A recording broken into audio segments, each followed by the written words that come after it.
আমরা যখন ছোট ছিলাম তখন মাছের ঝোল ভাত হলেই আমরা সোনামুখ করে খেয়ে উঠতাম। আর যেদিন রুটি পরোটা বাড়িতে হতো সেদিন তো আনন্দে ধরতো না, সেটা ছিল একটা উপরি পাওনা।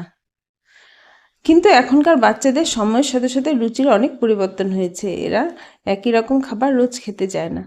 যেমন আজকে স্কুল থেকে এসে বলছে, মা আমাকে আজকে চিজ দিয়ে কিছু একটা করে দাও। আমি ভাবলাম এই সময় আমার কি করে দেবো রে। পরে ফ্রিজে আটা মাখা ছিল, একটা আটার ডো বের করে রুটি বেলে নিলাম। রুটি বেলে নিয়ে উপর থেকে দিয়ে দিলাম একটু সস আর টমেটো ক্যাপসিকাম দিয়ে সাজিয়ে উপরে একটু চিজ গ্রেট করে দিলাম। চিজ গ্রেট করে দিয়ে উপর থেকে আরেকটা রুটি দিয়ে ঢেকে সাইডটা চেপে দিয়ে একটা কাঁটা চামচ দিয়ে ডিজাইন করে নিলাম। তারপর গ্যাসে একটা প্যান বসিয়ে রুটিটাকে ছেঁকে নিয়ে উপর থেকে একটা বাটার দিয়ে হালকা লাল করে লো ফ্লেমে রুটিটা ভালো করে ভেজে নিলাম। বন্ধুরা, তোমরা কমেন্ট করে জানাবে আমার চিজ পরোটার রেসিপিটি কেমন হয়েছে। আর ভিডিওটি দেখে একটি অবশ্যই লাইক করে চ্যানেলটি সাবস্ক্রাইব করতে ভুলো না যেন। দেখা হবে পরের নতুন ভিডিওতে। আজকের জন্য টাটা।